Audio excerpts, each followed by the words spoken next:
Hey everyone, and welcome to another Vane update changelog. We're happy to announce 0.014 is now live for free on Steam, so please check it out when you've got a chance. If you haven't yet, please consider wishlisting the game or donating to help development during the pre-early access period. Links for both are in the description. As usual with update changelogs, we're only going to go over a subset of the changes, as there are a lot of changes and listing them all would make the video way too long. Let's get into it. One of the most requested features we get is for a horde system, where difficulty periodically increases due to an increase in the number of zombies. We finally implemented this. Making noise, being near corpses or rotting food, being in large groups of people, etc. increases the likelihood that a horde is going to be sent your way, so be careful when moving around. On the topic of zombies, we've added special location-based zombie spawns. Chef zombies, hazmat zombies, riot police zombies, etc. have been added to the game. They usually can be found wandering near areas they'd be more likely to be in. You'll find hazmat and medical zombies near medical tents, firefighter zombies near fire departments, and chefs near kitchens. We've also improved blood and gore effects to look generally better across the board. On the map side of things, we've added the Redford Community Center, a larger building that we've been planning for a while.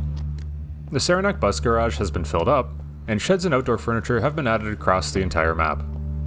Trees now pop in less from further distances, and we've significantly smoothed the road's physics. A major change with this update is the addition of a wiring system. You can now build generators, batteries, solar panels, fridges, and freezers.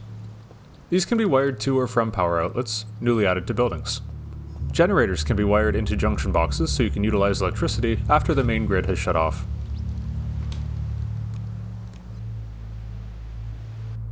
A large amount of crafting recipes have been rewritten and re-implemented to be more economical and to make more sense. All recipe conflicts have been cleaned up. Cookbooks and schematics of all types have been added to the game, and can be read to learn how to craft certain higher level items or cook higher tier food.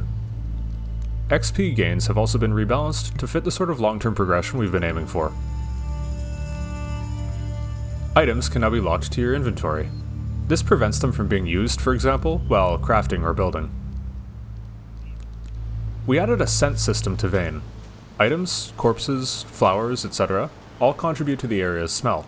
This is the effect of giving you an indicator of what your character's smelling, but also lets you detect, for example, rotting food or corpses. In addition, you're not the only one who can smell. Zombies use this system as well, so be careful if you're carrying rotten food. Many people have complained about how inaccurate firearms were. The reason for this was to give the weapon handling stat some weight. However, we've decided to change this. Weapons have an internal sway amount.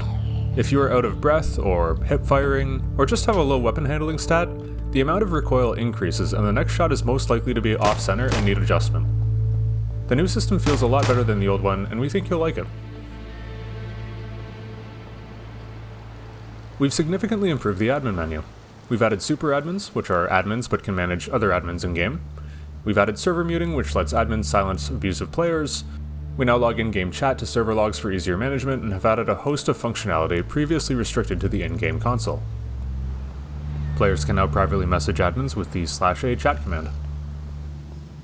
And, as with every update, we've worked on performance, fixed bugs, and improved multiplayer desync. So that about wraps up this update changelog. The real changelog is much longer, but we want these to be more of a brief summary of the biggest changes. For a complete changelog, please visit the link in the description. Also, please consider wishlisting Vane if you are new around here. It helps with visibility on Steam. Thanks for watching, and we'll see you on the next one.